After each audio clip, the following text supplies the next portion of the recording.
Anthony, it's so good to have you here today. Could you go ahead and give us your name, your city, and the neighborhood in which you live? Sure. So my name is Anthony Carrion. I was born and raised in Harlem, New York City, and that's where I'm currently at. What do you want people to know about yourself?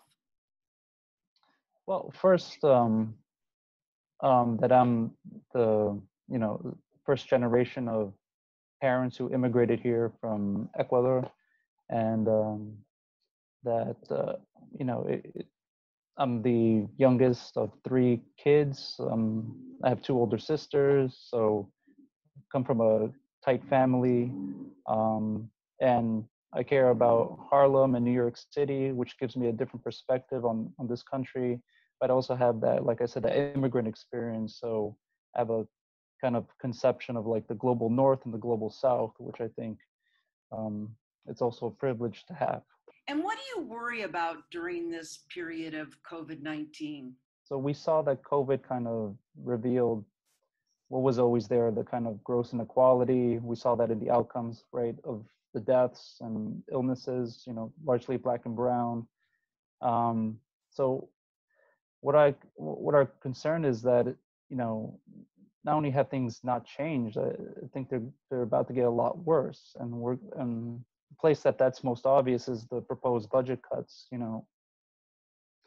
Months before that, there was no rent relief, there was no cancellation of rent and mortgages. Even though these bills had been floating around in New York State, they were never brought up for a vote. Just the eviction moratorium, but everyone knew that would run out, which it has, and now there's an explosion of evictions, etc.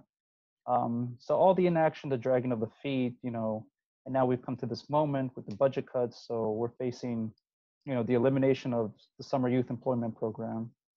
That's 74,000 kids in New York City who come from low-income families who actually need that income. I was part of the summer youth employment program when I was in high school, like just earn some money, very helpful, some experience.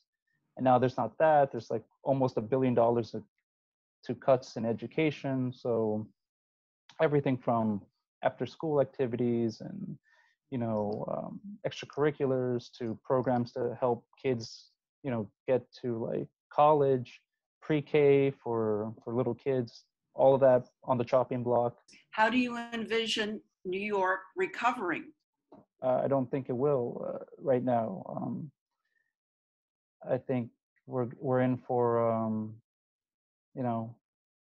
a decline that's been set in motion since 2008. It was not really recovery.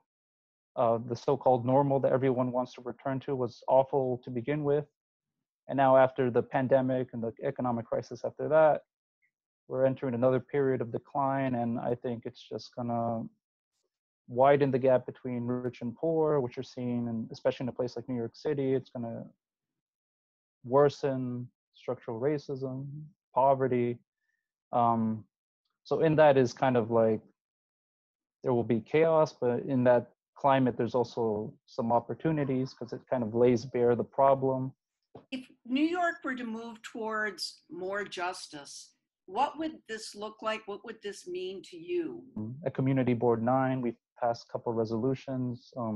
One in support of the stock transfer tax, so we take the billions of dollars that we already collect from Wall Street and kind of use it to not have to cut education and healthcare, et cetera.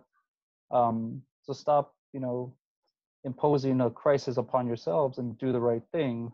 That would be a just New York. What gives you hope during these times? What we've been seeing with the George Floyd protests and Black Lives Matter, we saw kind of like a diverse group of people who kind of took on that pain and saw it as their own. So that's a great indication that people are kind of understanding their relation to one another. And I'll even say like there's a kind of movement towards more love of community, especially in my generation, younger generation. But I also think it's a change in the heart and spirit and thinking of people younger than me and people in my generation. So an artist friend of mine, Franco the Great, he has the saying, "You must bloom where you are planted." And I think that's a good philosophy to live by. You know, you have to be aware that there's huge problems, yes, but you got to try to do the best you can where you are.